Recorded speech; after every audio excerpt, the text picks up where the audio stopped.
Shalom, bienvenidos a Via Haftaj Israel, una frase hebrea que significa amarás a Israel.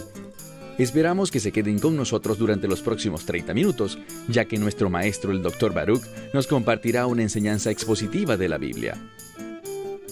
El Dr. Baruch es profesor titular del Instituto Zera Abraham, con sede en Israel. Aunque todos los cursos del instituto se imparten en hebreo, el Dr. Baruch se complace en compartir este video semanal en inglés con doblaje al español. Para más información, por favor, visítenos en amarasaisrael.org. Aquí está Baruch y la lección de hoy.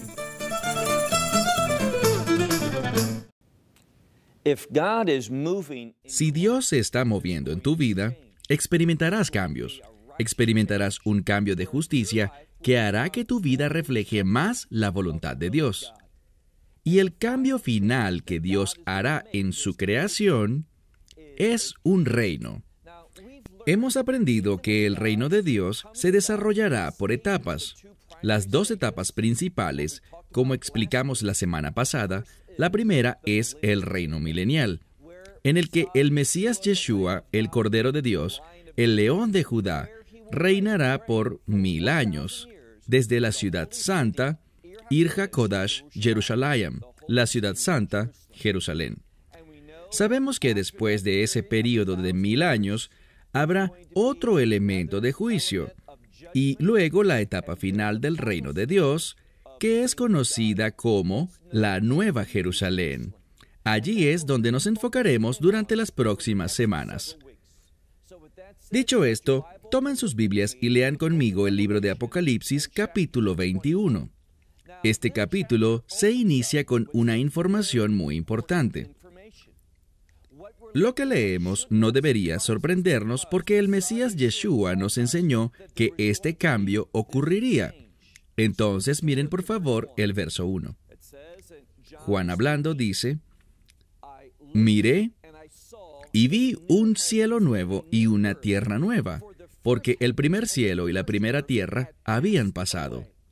Bien, hay varias implicaciones importantes en este hecho, que tengamos un nuevo cielo y una nueva tierra.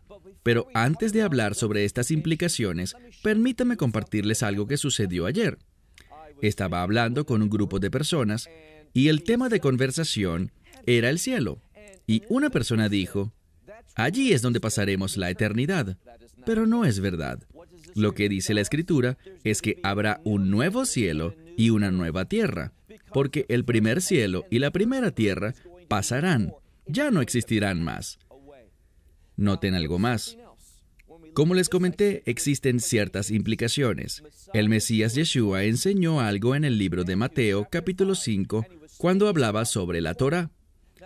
Una de las cosas que sabemos cuando miramos, por ejemplo, el libro de Isaías, capítulo 2, Isaías, hablando sobre los últimos días, dice que desde Sión saldrá la Torá, la ley de Dios, y desde Jerusalén, la palabra del Señor. Una de las cosas que aprendimos fue esta. Cuando el Mesías reine desde Jerusalén, la ciudad santa de Jerusalén, por esos 1000 años, durante el reino milenial, habrá una constitución. ¿Cuál es la constitución del reino? La Torá, las leyes de Dios.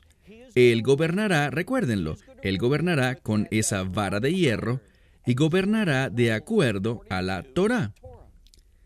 Y Él nos promete en Mateo 5, empezando con el verso 17, Él dice, «No piensen que he venido a abolir la ley y los profetas». Él dice en esa escritura de Mateo que ni una jota, esa es la letra más pequeña del hebreo, la yud, ni una marca, una tilde, cesarán, perderán su vigencia hasta que todo sea cumplido. Y dice, ¿hasta qué? Hasta que haya un nuevo cielo y una nueva tierra. La Torá siempre tendrá relevancia. Entonces, en los días que vivimos hoy, las leyes de Dios tienen relevancia y vigencia. Pero en la Nueva Jerusalén habrá un cambio, porque el Mesías dice que habrá un nuevo cielo y una nueva tierra, y de eso es lo que hablaremos ahora. Ya no existirá más la Torá, y hay otra implicación. Miren el final del versículo 1. Dice, «Y el mar ya no existe». Entonces, ya no existirá el mar. ¿Cuál es la implicación de esto? Bueno, aprendimos dos cosas con respecto al mar. Quizás recuerden que al inicio de Apocalipsis capítulo 12 había un énfasis, así como en otras partes de la segunda mitad de Apocalipsis, sobre este concepto del mar. Y aprendimos dos cosas sobre el mar. Por ejemplo, en nuestro estudio del capítulo 13, vimos que el mar representa inestabilidad, porque el mar está continuamente moviéndose, y por esta razón hay una inestabilidad. Entonces, el mar es sinónimo de aquello que es inestable. En la Nueva Jerusalén no habrá inestabilidad. Todas las cosas estarán perfectamente fundamentadas. Todo estará orquestado y ordenado de acuerdo a la voluntad perfecta de Dios. Entonces dice que ya no existirá el mar. Y lo segundo que sabemos sobre el mar desde la perspectiva judía en el contexto hebraico es que el mar es también sinónimo de temor, algo desconocido, algo que le causa miedo a una persona. Entonces, al decir que el mar no existirá, quiere decir que no habrá inestabilidad y no habrá ninguna razón para temer. ¿Por qué razón? Porque el reino de Dios ha venido en su plenitud. De eso estamos hablando. Avancemos al versículo 2. Juan hablando dice, yo, Juan, vi la ciudad santa, la Nueva Jerusalén. Bien, antes de continuar, necesitamos enfatizar sobre el hecho de que el reino de Dios, en su etapa final, en este estado de perfección, ¿cómo es llamado? La Nueva Jerusalén. Debemos utilizar la terminología de la Escritura. Recientemente, estuve en las ciudades gemelas de Minneapolis y St. Paul, y allí hay un líder que estaban entrevistando, y cuando él hablaba sobre el reino de Dios, él usó la expresión la Nueva Palestina. Ahora, no encontramos a Israel siendo llamada Palestina en la Escritura.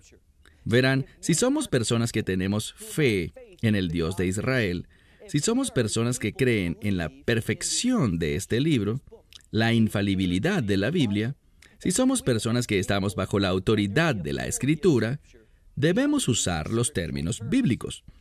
El término Palestina, y ya lo hemos comentado, viene de la misma raíz que los filisteos. Habla de los enemigos del pueblo de Dios. Habla de aquellos que se oponían al rey David. Y del mismo modo, sabemos que en el libro de Abdías se habla de un conflicto, una guerra final. Y ahora regresaremos al periodo previo al establecimiento del reino milenial, en el que habrá una guerra entre los hijos de Jacob y los hijos de Esaú, que en tiempo moderno son los palestinos. Entonces, no debemos usar términos como Palestina al referirnos a Israel. ¿Cómo Dios se refiere a esta tierra? Dice que habrá una nueva Jerusalén. Jerusalén, una palabra importante. De hecho, son dos palabras en hebreo. La palabra Larashat, de la palabra Yeru. Yeru viene del término Larashat, heredar. Y Yerushalayim, esa parte final, viene de la palabra Shalom, que significa literalmente, mucha gente dice paz, pero significa el cumplimiento de la voluntad de Dios. Esa es la paz. Solo hay paz cuando se cumple la voluntad de Dios. Entonces, la etapa final del reino de Dios es cuando nosotros, el pueblo de Dios, heredaremos el cumplimiento de la voluntad de Dios, y eso es algo bueno. Otra verdad importante que veremos sobre la Nueva Jerusalén es esa primera palabra, nueva. Bíblicamente hablando, encontramos una conexión entre la palabra nuevo y el reino. En breves minutos, el Mesías nos enseñará que en el reino de Dios habrá una nueva realidad. De hecho, todas las cosas Él dice que son hechas nuevas. Miremos de nuevo el versículo 2. Juan hablando dice, miré y vi la ciudad santa, la Nueva Jerusalén, descendiendo desde Dios, desde los cielos. Bien, la primera escritura que viene a mi mente cuando leo este versículo es del libro de Santiago, cuando Santiago dice que toda buena dádiva y todo don perfecto provienen de Dios, de los cielos. Y eso es lo que la Nueva Jerusalén es un regalo. Dios está proveyéndonos el reino. No nos lo ganamos, no lo compramos. Fue un regalo que Dios nos proveyó y un regalo de perfección. Existe una relación también entre la palabra shalom y la palabra perfecto. Usted dirá, ¿por qué? Porque en hebreo la palabra perfecto es la palabra mushlam, que viene de la misma raíz de shalom. Cumplir, completar, perfeccionar, llenar algo que estaba incompleto o era insuficiente. ¿Y qué puede volver suficiente algo que era insuficiente? La gracia de Dios. Entonces, una vez más, Él dice, vi la ciudad santa, la nueva Jerusalén, descendiendo desde Dios, desde los cielos, como una novia que está preparada, ataviada o decorada para su esposo. Entonces, lo que vemos ahora es esto. Vemos la nueva Jerusalén y usa este término, novia. ¿Por qué? Porque hay una relación estrecha entre la nueva Jerusalén y el pueblo de Dios. En otras palabras, la novia. ¿Por qué decimos esto? Recuerden lo que dice el Mesías en el Evangelio de Juan. Él dice, me voy a preparar un lugar para ustedes, queriendo decir que hay una relación entre el lugar, el reino que el Mesías prepara, uno que Él establecerá por siempre y siempre, y su pueblo, el pueblo de Dios. Ha sido preparado para nosotros y nosotros hemos sido preparados para Dios, como una novia se prepara para su prometido. Avanzamos al verso 3. Juan, aún hablando, dice, oí una gran voz que venía desde, y depende de la traducción de la Biblia que estés usando, algunos dirán cielo, pero muchos de los manuscritos, y en mi opinión los mejores manuscritos, tienen la palabra trono. Ahora, revisemos algo. Vamos a hablar de esto, y ya lo hicimos antes, sobre la importancia de la palabra trono en el libro de Apocalipsis. En algunos capítulos, la palabra trono aparece hasta 12 veces. Es una de las palabras clave en el Apocalipsis.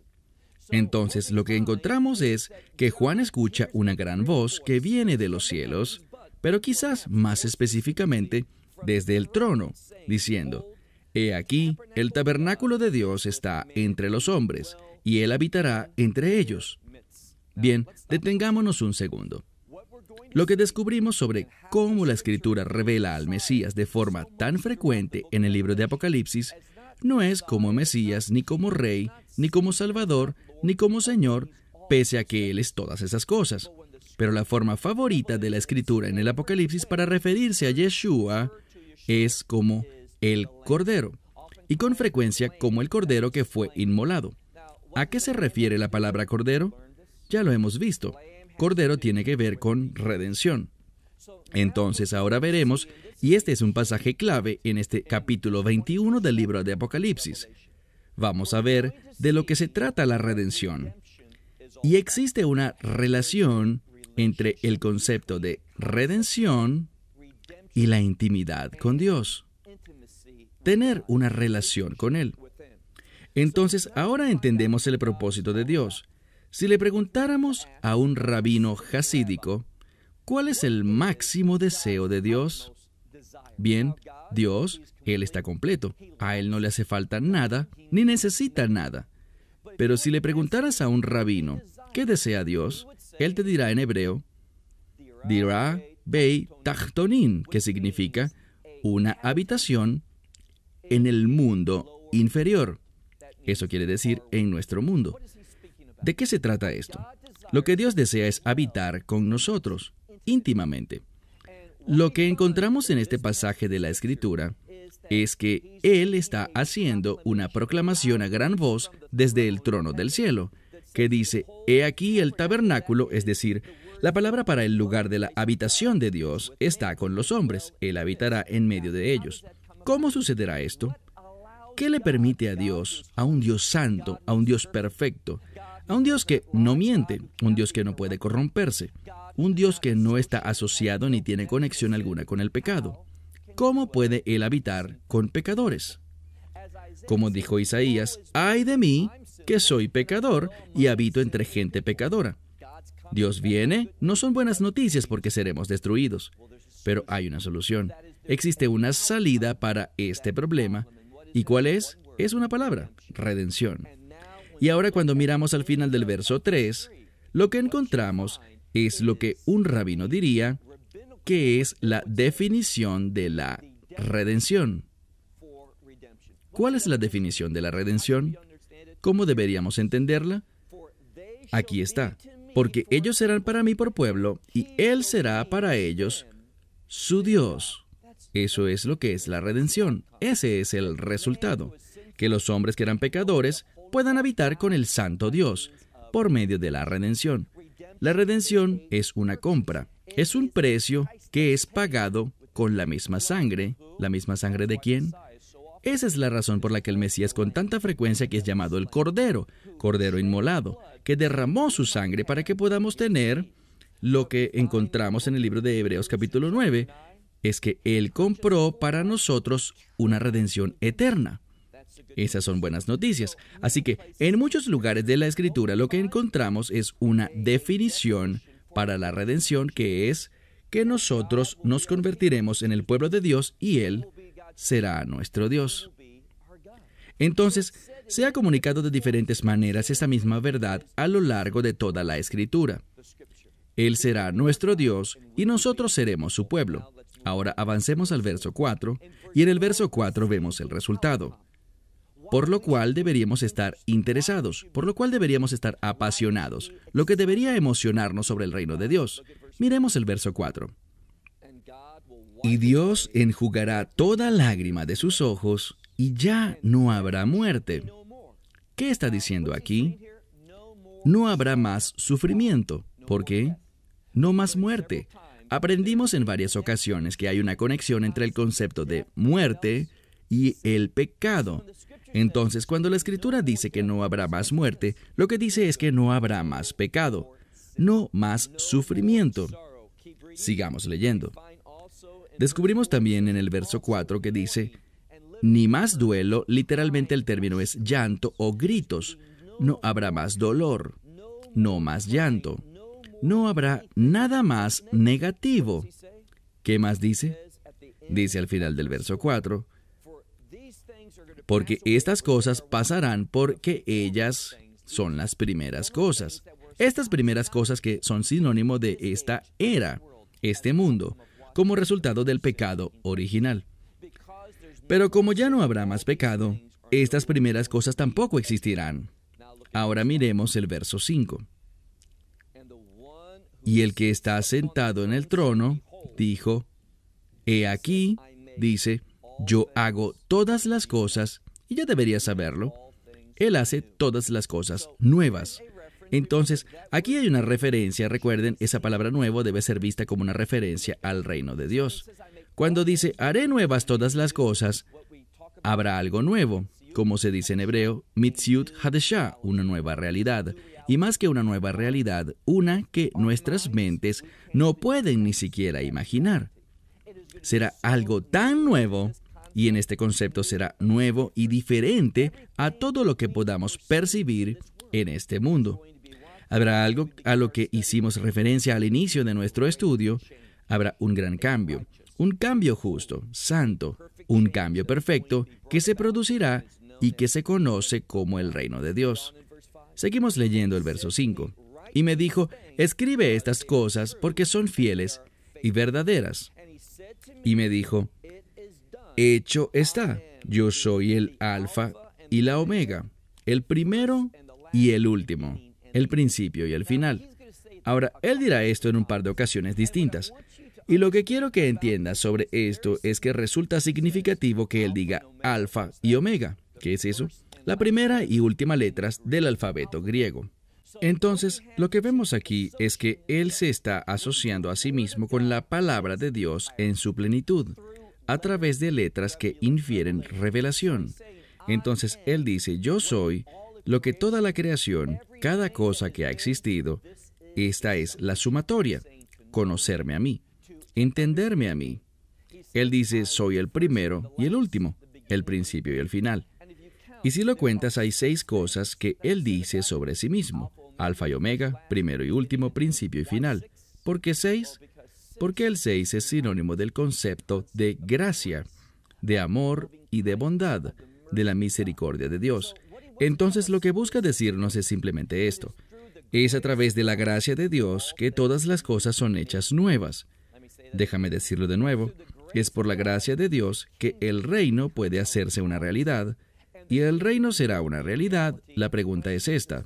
Lo único que es incierto es si a ese reino tú lo vas a experimentar o no. Y es solo a través de la gracia de Dios que viene por la redención. ¿Qué es la redención? El derramamiento de la sangre del Cordero, la que producirá una relación restaurada, en la que podamos ser su pueblo y Él pueda ser nuestro Dios. Bien, continuemos en el versículo 6, en la mitad. Él dice: yo le daré a aquellos que tienen sed un manantial de agua, y luego dice, agua de vida. Ya hemos hablado del hecho de que existe una conexión entre la palabra agua y la satisfacción. Cuando alguien tiene sed, cuando alguien está verdaderamente sediento, anhelas beber agua. Eso es lo que de verdad te satisface. Entonces habrá un aspecto de satisfacción, un aspecto de satisfacción eterna en el reino de Dios. Y si miramos aquí, Él está hablando de que Él es la fuente de esto, y Él da la vida. ¿De qué forma? Miren esta última palabra en el verso 6, da la vida gratuitamente, sin costo. La palabra es bejiná. ¿Y por qué esto es importante?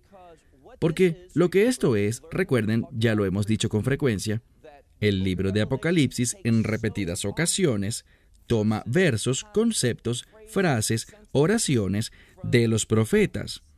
Y eso es exactamente lo que ha hecho aquí en la mitad del verso 6, cuando habla de aquellos que están sedientos, vengan y beban de los ríos de agua de vida, y que lo hagan gratuitamente. ¿Qué quiere decir con esto? En algún momento busca Isaías 55. Isaías 55, un gran pasaje de la Escritura, nos habla de cómo podemos encontrar lo que necesitamos, sin costo alguno. No tenemos que hacer ningún intercambio, lo recibimos gratis. ¿Por qué? Por la suficiencia de la obra del Cordero. Él lo compró para nosotros. Entonces, todo lo que hemos venido diciendo acá llega gratuitamente, llega eternamente, llega en el reino de Dios. Avancemos al verso 7. Él dice, al que salga vencedor. ¿Por qué eso es importante? Bueno, necesitamos volver a Apocalipsis capítulos 2 y 3. Deberías saber que Apocalipsis 2 y 3 habla de las iglesias, esas 7 iglesias que están en el exilio. ¿Qué quiere decir esto? Fuera de donde Dios quiere que estén. Todo este libro habla de por qué y cómo podemos volver a donde Dios quiere que estemos. ¿Y dónde es eso? En su voluntad, es decir, en su reino. ¿Cuál es el centro de su reino? Su trono. Lo veremos cuando avancemos la semana que viene y el mes siguiente con respecto a la Nueva Jerusalén. Al centro está esa misma palabra, el trono. ¿Y con qué tiene que ver el trono? Con el gobierno de Dios. Entonces, lo que Dios quiere es que estemos con Él bajo sus reglas. No hay lugar más seguro, no hay mejor lugar. No hay un lugar más bendecido donde estar que bajo las reglas de Dios. Así que, mire de nuevo verso 7. Al que salga vencedor. ¿Por qué dice esto? Porque a todas las 7 congregaciones en Asia Menor les dijo, necesitas vencer.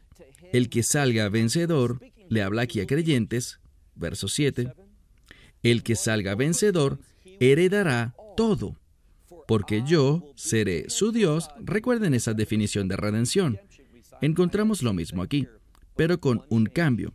No es un error, sino que busca revelar verdades adicionales, y yo seré para él su Dios, y él será para mí, usualmente pensaríamos mi pueblo, pero no es lo que dice.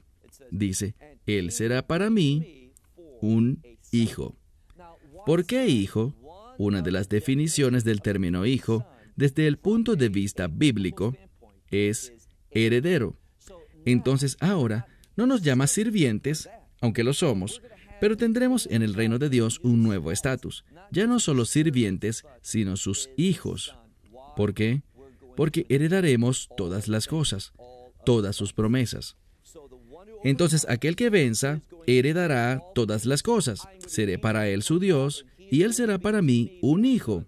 Verso 8. Pero aquellos que son cobardes o miedosos, quienes no creen, noten la relación. Si no crees, ¿cuál será el resultado de tu falta de fe? Temor. No tendrás confianza y no sentirás seguridad. Entonces dice, pero los cobardes, los que no creen, los que son, literalmente es la palabra repulsivos, aquellos que son repulsivos ante Dios, los asesinos, los traficantes de rameras, los hechiceros, los idólatras y todos los que mienten, dice, no tendrán parte alguna en el reino de Dios. ¿Dónde estará su porción? ¿Qué dice aquí? Dice, su porción estará en el lago que arde con fuego y azufre. ¿Y esta es qué? Esta es la muerte segunda. De esto hablamos al final de Apocalipsis capítulo 20, donde serán lanzados al lago que arde con fuego por siempre y siempre, y no tendrán parte alguna en la herencia de Dios, sus bendiciones, su bondad, y aquí está la clave, no experimentarán su presencia en su vida. Y van a vivir por la eternidad, tanto con un sufrimiento físico, ese juicio de fuego, pero también con un juicio emocional que vendrá de esa ausencia de Dios. Verán, fuimos creados para estar en comunión con Dios. Por eso nos colocó en el jardín de Dios, el jardín del Edén. Y lo que quiero que entiendan aquí es que todo el que rechace la obra del Cordero vivirá por la eternidad tanto en tormento físico como espiritual, ausentes de Dios. Bueno, mi tiempo se terminó. Hasta la próxima semana, cuando continuaremos con Apocalipsis, capítulo 21. Esperamos que te hayas beneficiado del mensaje de hoy y lo compartas con otros. Por favor, haz planes para unirte a nosotros cada semana en este momento y en este canal para otra transmisión de amarazaisrael.org. Nuevamente, para obtener más información sobre nosotros, visita nuestra web amarazaisrael.org, donde encontrarás muchas otras conferencias de Baruch en formato de video. Hasta la próxima semana. Que el Señor te bendiga en Yeshua HaMashiach, Jesús el Mesías, mientras caminas con Él. Shalom desde Israel.